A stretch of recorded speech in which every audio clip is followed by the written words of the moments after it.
नमस्ते। 4 पीएम के देश की बात शो में सभी श्रोताओं और सभी दर्शकों का स्वागत है। आज हम लोग एक ऐसे विषय पर चर्चा करेंगे जो नरेंद्र मोदी की व्यक्तिगत छवि से जुड़ा हुआ है, प्रधानमंत्री की सार्वजनिक छवि से जुड़ा हुआ है और इसका संबंध पूरे देश की छवि से भी है। और ये मसला ये है कि नरेंद्र के पाकिस्तान के साथ में भारत ने जो संघर्ष विराम किया है, उससे नरेंद्र मोदी की समस्याएं लगातार बढ़ती जा रही हैं। वो कम होने का नाम नहीं ले रही हैं। मोदी जी पूरी कोशिश कर रहे हैं कि इस संघर्ष विराम का पूरा श्रेय लें। उन्होंने दो उन्होंने 22 तारीख को बैसरण घाटी में आतंकवादियों ने जो कत्लेआम किया था, आतंकवादियों ने 26 निर्दोष पर्यटकों की हत्या की उनकी पत्नियों के सामने। उसके बाद पहली बार देश को तब संबोधित किया जब पाकिस्तान के साथ में संघर्ष विराम हो गया। उसके बाद दूसरे दिन वो आदमपुर हवाई अड्डे पे गए, जो फौजी हवाई अड्डा है, पाकिस्तान से केवल 100 किलोमीटर दूर है, और वहां उन्होंने करीबन 1.5 घंटा वायु सैनिकों के साथ में बिताया। और वहां भी उन्होंने एक भाषण दिया जिसमें उन्होंने इस पूरे घटनाक्रम का श्रेय लेने की कोशिश की। आमतौर पर होता यह है कि जब किसी देश के साथ में हमारा फौजी संघर्ष होता है, तो देश का जो राजनीतिक नेतृत्व होता है उसका श्रेय उसे बहुत आसानी से मिल जाता है। हमें याद है कि 1965 में भारत और पाकिस्तान के बीच में जो जंग हुई थी, उस जंग का पूरा श्रेय, उसमें भारत की जो जीत हुई थी, उसका पूरा श्रेय आज तक लोग तत्कालीन प्रधानमंत्री लाल बहादुर शास्त्री को देते हैं। उसके बाद 1971 में पाकिस्तान से जो जंग हुई, उसका पूरा श्रेय आज तक लोग श्रीमती इंदिरा गांधी को देते हैं, जो तत्कालीन प्रधानमंत्री थी। इनके राजनीतिक नेतृत्व में वो जंग हुई थी। शास्त्री जी के कई निर्णयों के ऊपर सवाल उठाए जाते हैं, लेकिन जीत का श्रेय उन्हें दिया जाता है। इसी तरह इंदिरा गांधी के भी कई निर्णयों पर सवाल उठाए जा सकते हैं, लेकिन जीत का श्रेय उन्हें दिया जाता है। शास्त्री जी उस वक्त के हीरो थे। इंदिरा गांधी भी उस वक्त की नायिका थी, यहां तक कि उन्हें विपक्षी नेताओं द्वारा दुर्गा के नाम से भी नवाजा गया था। लेकिन आज क्या हो रहा है? नरेंद्र मोदी को श्रेय मिलना तो दूर रहा, खुद हिंदुत्व की विचारधारा की नुमाइंदगी करने वाले लोगों के बीच में भी नरेंद्र मोदी के पूरे कामों को संदेह से देखा जा रहा है। मैं इसका एक उदाहरण दूंगा। आपसे बातचीत शुरू करने से पहले मैं विख्यात पत्रकार कर्ण थापर की बातचीत सुन रहा था। वरिष्ठ पत्रकार और कई किताबें लिखने वाले और पत्रकारिता की दुनिया में खोजी पत्रकारिता के जनक माने जाने वाले अरुण शौरी के साथ में। तो अरुण शौरी ने एक ऐसी बात कही जो सोचने काबिल है। अरुण शौरी की बहुत सी बातों से मैं सहमत नहीं होता हूं, लेकिन यहां पर जो उन्होंने कहा है वो जरूर गौर करने काबिल है। अरुण शौरी ने यह कहा कि जब पहलगाम की बैसरण घाटी में आतंकवादियों ने धर्म पूछ पूछ कर गोलियां मारी, स्त्रियों के सामने उनके पतियों को मौत के घाट उतार दिया गया, उसके बाद नरेंद्र मोदी कुछ अनिर्णय की स्थिति में दिखाई पड़े। ऐसा लगा जैसे उन्होंने अपने आप को कहीं किसी कमरे में बंद कर लिया है और वो हिचक में है। वो कोई फैसला नहीं कर पा रहे हैं। काफी समय तक इसी प्रकार की छवि लोगों के दिमाग पर अंकित रही। ये पहली बात अरुण शौरी ने कही। अरुण शौरी ने एक दूसरी बात कही, वो भी गौर करने काबिल है। शौरी ने यह कहा कि जब देश का मीडिया, खासतौर से इलेक्ट्रॉनिक मीडिया, खबरिया चैनल, जब इस तरह के दावे कर रहे थे कि भारतीय सेना ने लाहौर पर कब्जा कर लिया है और भारतीय सेना अंदर तक घुसती चली गई है, उसने इस्लामाबाद पर कब्जा कर लिया है, भारतीय इंडियन नेवी ने कराची का जो पोर्ट है उसको तबाह कर दिया है, और पाकिस्तान के सेनाध्यक्ष जनरल आसिम मुनीर को बर्खास्त कर दिया गया, न केवल बर्खास्त कर दिया गया बल्कि उन्हें गिरफ्तार कर लिया गया है, उनकी किसी दूसरे सेनाध्यक्ष को नियुक्त कर दिया गया है। जब इंडियन मीडिया इस तरह की फर्जी खबरें फैला रहा था, उस वक्त नरेंद्र मोदी को जिस तरह उन्हें रोकना चाहिए था, नरेंद्र मोदी ने यह कदम नहीं उठाया। नरेंद्र मोदी चाहते, क्योंकि ये पूरा मीडिया नरेंद्र मोदी की मर्जी से काम करता है, नरेंद्र मोदी अगर चाहते तो बस एक बात कह सकते थे कि इस बकवास को बंद किया जाए, और उसके बाद इन तमाम एंकरों और एंकरनियों की कोई हिम्मत नहीं थी कि इस प्रकार की मूर्खतापूर्ण बकवास करें। अरुण शौरी का कहना यह है कि ये करके उन्होंने न केवल भारतीय मीडिया की साख को नुकसान पहुंचाया है, बल्कि पूरे देश की साख को नुकसान पहुंचाया है। भारतीय सेनाओं के लिए संकट पैदा किया है और नरेंद्र मोदी के राजनीतिक नेतृत्व के लिए भी संकट पैदा किया है। किस तरह संकट पैदा किया है? उन्होंने इस तरह की बातें करके इतनी उम्मीदें पैदा की, इतनी अपेक्षाएं पैदा की, जो जो जो राजनीतिक हकीकत और अंतर्राष्ट्रीय संबंधों की जो हकीकत है उससे मेल नहीं खाती थी। उन्होंने कहा कि सरकार अब उस दिशा में जा रही है जिससे वो पाकिस्तान को पूरी तरह कब्जे में ले लेगी। पाकिस्तान की अब राजधानी पे कब्जा कर लिया है इस्लामाबाद पर, पाकिस्तान के सबसे बड़े और मशहूर शहर लाहौर के ऊपर कब्जा कर लिया गया, जब कराची का पोर्ट तबाह कर दिया गया, जब इतना काम भारतीय सेना ने किया, जबकि हकीकत ये थी कि भारतीय सेना पाकिस्तान की तरफ मार्च ही नहीं कर रही थी। सेना को मार्च करने के लिए, यानी पाकिस्तान पर किसी जगह पर कब्जा करने के लिए फौजियों को मार्च करना होता है वहां पर। भारत में सेना का मोबिलाइजेशन ही नहीं हुआ था। सेना का मोबिलाइजेशन होना एक तकनीकी टर्म है, इसको समझने की जरूरत है। सेना के मोबिलाइजेशन का क्या मतलब हुआ? जब सरकार एक राजनीतिक फैसला लेती है कि भारत इंडियन आर्मी को मोबिलाइज किया जाएगा, तब सारे देश में जहां कहीं भी सिपाही होते हैं वो अपनी ड्यूटी की तरफ चल देते हैं, ट्रकों में बैठकर, ट्रेनों में बैठकर, बसों में बैठकर स्पेशल ट्रेनें चलाई जाती हैं और हम लोगों की आंखों के सामने से 50-50, 100-100 ट्रकों के काफले निकलते हैं जो कि फौजियों से भरे हुए होते हैं। मालगाड़ियों के अंदर 100-100 टैंक लदे होते हैं, हम सब लोग उनको देखते हैं। याद कीजिए, संसद के ऊपर आतंकवादियों ने हमला किया था तो तत्कालीन प्रधानमंत्री अटल बिहारी वाजपेयी ने कैबिनेट की मीटिंग बुलाकर फैसला किया था कि अब सेना का मोबिलाइजेशन होगा, और तब सेना का मोबिलाइजेशन हुआ। तब हम लोगों ने पहली बार देखा कि सेना का मोबिलाइजेशन दरअसल चीज क्या होती है। ये एक ऐसी घटना होती है जो आंखों से नहीं छिप सकती। ऐसी कोई घटना भारत में घटित नहीं हुई। सरकार ने सेना को मोबिलाइज करने का निर्णय लिया ही नहीं, और ये युद्ध केवल ड्रोन फेंकने और मिसाइलें फेंकने और कुछ गोलाबारी करने तक ही सीमित था। इसीलिए मैं इसे युद्ध भी नहीं कहता, मैं ऐसे फौजी संघर्ष कहता हूं। मैं ऐसे युद्ध विराम भी नहीं कहता, इसीलिए मैं ऐसे संघर्ष विराम कहता हूं। मोदी जी की साख के ऊपर जो सबसे बड़ा बट्टा लगा है, वो बट्टा लगा है उनके मित्र, जो खुद भी मोदी जी को अपना मित्र कहते हैं, डोनाल्ड ट्रंप की हरकतों के कारण। और वे हरकतें ऐसी हैं कि मोदी जी उन हरकतों का खंडन भी नहीं कर सकते। आज डोनाल्ड ट्रंप ने जो कहा है उसके ऊपर विदेश मंत्रालय ने एक वक्तव्य दिया। विदेश मंत्रालय का वक्तव्य कहता है कि सीज फायर वार्ता के दौरान ट्रेड का मुद्दा कभी कहीं नहीं आया। ध्यान कीजिए, डोनाल्ड ट्रंप ने मोदी जी के कल के संबोधन के आधे घंटे पहले जो वक्तव्य दिया है, जो सब लोगों के भी सोशल मीडिया में मौजूद है, उसमें उन्होंने कहा कि मैंने कहा भारत और पाकिस्तान से कि अगर दोनों के अगर युद्ध बंद नहीं किया तो मैं तुम्हारे साथ ट्रेड रोक दूंगा, तुम्हारे साथ व्यापार रोक दूंगा। इससे वो डर गए और तुरंत उन्होंने युद्ध बंद करने का फैसला कर दिया। दूसरी बात विदेश मंत्रालय ने कही, कश्मीरी मुद्दे पर किसी की मध्यस्थता स्वीकार नहीं है। ट्रंप लगातार दावा कर रहे हैं कि मैंने मध्यस्थता की, I have brokered this cease fire. जो बात ट्रंप इसके बाद कहते हैं, आई थिंक इट्स परमानेंट, ये ट्रंप कहते हैं, इसका भी विदेश मंत्रालय ने कोई जवाब नहीं दिया। विदेश मंत्रालय ने तीसरी बात कही कि जम्मू कश्मीर से भारत पाकिस्तान का मुद्दा है, यानी ये बाइलेटरल द्विपक्षीय मुद्दा है, लेकिन ट्रंप इसे पहले ही ट्राइलेटरल बना चुके हैं, यानी त्रिपक्षीय बना चुके हैं। और एक बार जब मुद्दा त्रिपक्षीय बन जाता है फिर वो मल्टीलेटरल यानी कि बहुपक्षीय हो जाता है। ये विदेश नीति का ये जो पहले से स्थापित रवैया है, धीरे धीरे भारत के हाथ से निकलता जा रहा है। आखिरकार वो कौन सी वजह है जिसकी वजह से भारत स्पष्ट रूप से ये नहीं बोलता कि ट्रंप ने जो कहा है उससे भारत पूरी तरीके से असहमत है। ये ट्रंप के अपने निजी विचार हो सकते हैं, इसका भारत के राजनीतिक यथार्थ से, भारत की विदेश नीति से, भारत की रक्षा नीति से कोई संबंध नहीं है।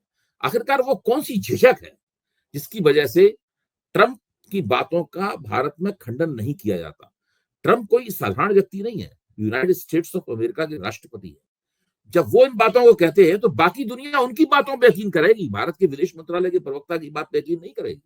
अगर ट्रंप की बात को एक पलड़े पर रखा जाएगा और भारत के विदेश मंत्रालय के प्रवक्ता की बात को दूसरे पलड़े पर रखा जाएगा तो ट्रंप का पलड़ा बहुत ज्यादा नीचे चला जाएगा और भारत के विदेश मंत्री के प्रवक्ता की बात का पलड़ा बहुत ऊंचा हो जाएगा।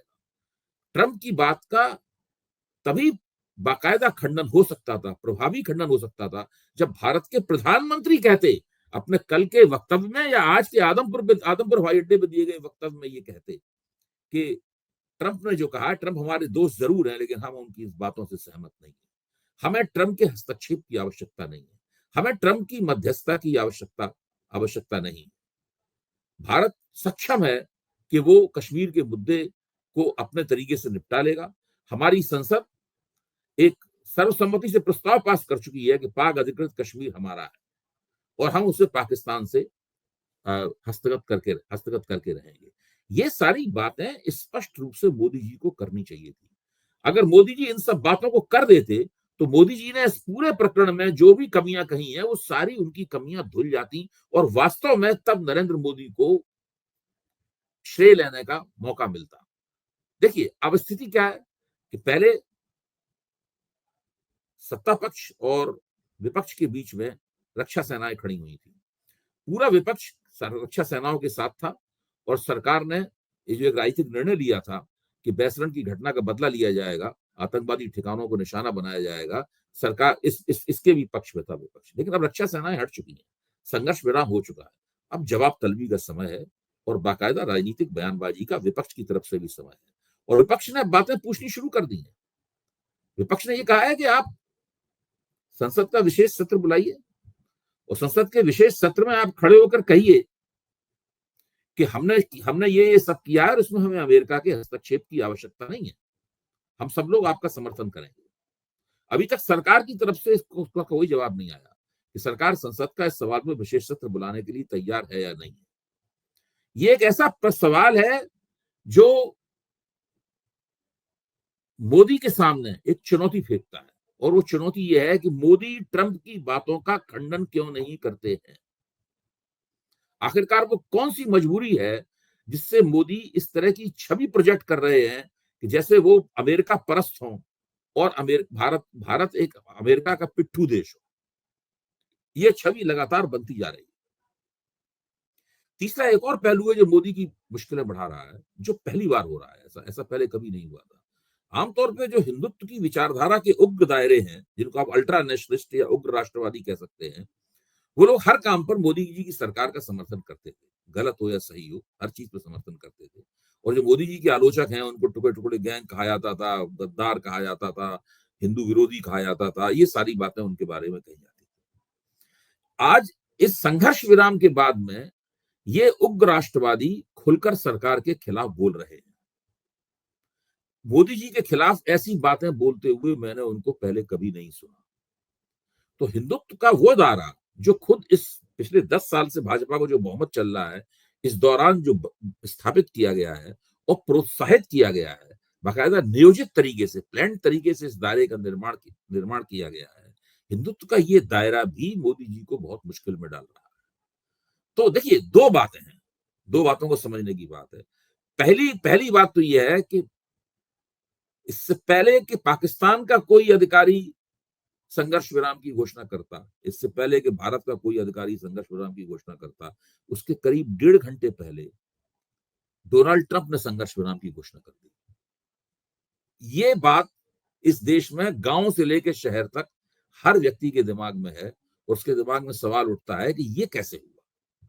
संघर्ष विराम तो भारत और पाकिस्तान के बीच में होना चाहिए था, ये तीसरा बंदा कहां से आ गया, इसने कैसे संघर्ष विराम कर दिया। और इसके संघर्ष विराम करवाने के दावे के बाद में भारत 1.5 घंटे बाद कहता है, आधिकारिक पुष्टि उसकी करता है। ये एक बहुत जबरदस्त बात है।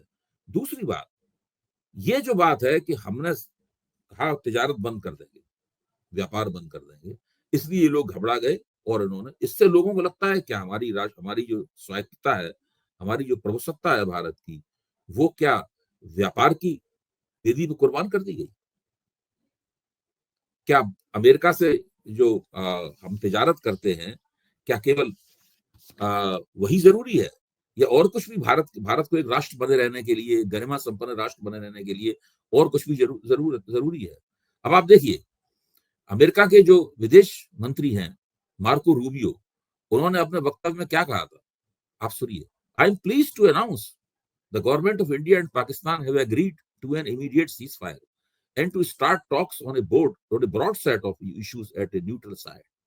यानी वो साफ कह रहे हैं कि मैं घोषणा करता हूं, मुझे ये घोषणा करते हुए खुशी है कि भारत सरकार और पाकिस्तान की सरकार तुरंत सीज फायर करने पर सहमत हो गए हैं, और साथ में वो किसी एक ऐसे स्थान पर जो न भारत में होगा, न पाकिस्तान में होगा, कई मुद्दों पर आपस में चर्चा करने के लिए भी तैयार हो गए। अब आप बताइए कि अमेरिका के विदेश मंत्री ये स्पष्ट रूप से कह रहे हैं, जो विदेश मंत्रालय के प्रवक्ता की बात है उसमें कहीं भी अमेरिका का नाम नहीं आ रहा, उसमें डोनाल्ड ट्रंप का नाम नहीं आ रहा, उसमें मार्को रूबियो को नाम नहीं आ रहा। तो ये जो पूरी स्थिति है ये बताती है, एक और बड़ा सवाल रखती है कि क्या भारत का भविष्य एक अमेरिकी पिट्ठू देश के रूप में, अमेरिका के पिछलग्गू देश के रूप में भारत का भविष्य स्थापित तो नहीं होने जा रहा है? क्या हमारी यही अंतर्राष्ट्रीय छवि बनेगी कि जो ट्रंप कहेंगे हम उसको सुनकर चुपचाप रहेंगे? अगर हमारे मन में ट्रंप की बातों को लेकर कुछ बदगुमानी है, कुछ असंतोष है, तो हम पतली गली से निकलने की कोशिश करेंगे। हम ट्रंप के इर्द गिर्द एक डिप्लोमेटिक डांस करेंगे, लेकिन खुलकर नहीं कहेंगे कि आप जो कह रहे हैं हम उससे असहमत हैं। और इस चक्कर में क्या हो रहा है? इस चक्कर में लोगों को 1971 की याद आ रही है, इंदिरा गांधी की याद आ रही है। इंदिरा गांधी ने किस तरह, निक्सन ने जब आंखें दिखाई थी तो इंदिरा गांधी ने साफ जवाब दिया था और निक्सन से बिना मिले हुए चली आई थी। जब जब अमेरिका ने 7वां बेड़ा तैनात कर दिया था बंगाल की खाड़ी में, उस वक्त तत्कालीन रक्षा मंत्री जगजीवन राम ने कहा था 7वां बेड़ा आया है, 70वां बेड़ा आया है, हम इसकी कोई परवाह नहीं करते। वो सब बातें लोगों को याद आ रही हैं, और लोग कह रहे हैं कि भाजपा को चाहिए कि अब जरा देखें कि इंदिरा गांधी ने उस जमाने में क्या किया था और इंदिरा गांधी से सबक सीखें। लोग भाजपा, नरेंद्र मोदी को, अमित शाह को और भाजपा के लोगों को उनकी वो शेखीखोरियां, वो डींगे याद दिला रहे हैं। जब वो कहते थे कि अब बराक ओबामा से क्या पूछना, अमेरिका से क्या पूछना, भारत को अपना निर्णय खुद लेने चाहिए। या जवाहरलाल नेहरू ने 1947 में अगर 3 दिन तक लड़ाई और चलाई होती तो इस वक्त पाक अधिकृत कश्मीर हमारा होता। वो सब बातें लोग याद कर रहे हैं। कभी 2023 में अमित शाह ने संसद के अंदर ये शेखी बघारी थी। तो अमित शाह और नरेंद्र मोदी द्वारा बघारी गई शेखियां लोगों को याद आ रही हैं। अब ये भी याद दिलाया जा रहा है कि जब लाल बहादुर शास्त्री ने ताशकंद समझौता किया था तो राष्ट्रीय स्वयंसेवक संघ के लोग शास्त्री के प्रधानमंत्री के घर के सामने यहाँ विरोध प्रदर्शन कर रहे थे। जब अमेरिका ने पाकिस्तान के 2 टुकड़े, जब इंदिरा गांधी ने पाकिस्तान के 2 टुकड़े कर दिए थे और बांग्लादेश बन गया था, उस वक्त भी राष्ट्रीय स्वयंसेवक संघ इंदिरा गांधी के खिलाफ बातें बातें कर रहा था कि इंदिरा गांधी को ये नहीं करना चाहिए था, वो नहीं करना चाहिए था, तरह तरह से उनकी उनकी आलोचनाएं कर रहा था। आज बाजी पूरी तरीके से पलट गई है। जो बातें ये सब लोग इंदिरा गांधी खिलाफ किया करते थे, लाल बहादुर शास्त्री खिलाफ किया करते थे, वो सारी की सारी बातें एक तोहमत बनकर इन्हीं के मुंह पर आई हैं। इनके गले में आज एक तौक लटका हुआ है कि आपने क्या ये संघर्ष विराम करके भारत के राष्ट्रीय सम्मान को ठेस लगाई है? रक्षा सेनाओं ने जो बहादुरी और पराक्रम दिखाया है, क्या आपने उस पराक्रम का पूरा लाभ भारत को नहीं मिलने दिया है? ये सारे के सारे सवाल हैं। मैं ये नहीं कह रहा हूं कि इन सवालों में इन सवालों में एक तरफा कोई हम लोग फैसला ले लें। ये सारे के सारे सवाल सार्वजनिक जीवन में हवा में लटके हुए हैं। ये मोदी सरकार का काम है कि वो किसी भी तरीके से इन सवालों का जवाब दे ताकि सारे देश में लोगों को तसल्ली हो सके। क्योंकि अगर इन सवालों का जवाब नहीं मिला तो लोगों में कुंठा पैदा होगी, और मोदी सरकार के खिलाफ पहले से ही एंटी इनकम्बेंसी जमा हो रही है। एंटी इनकम्बेंसी की ये जो परत बनेगी, ये परत ऐसी है जो 2029 में आकर एक बहुत बड़ी नाराजगी के विस्फोट के रूप में सामने आ सकती है। आज के लिए बस इतना ही। बहुत बहुत धन्यवाद।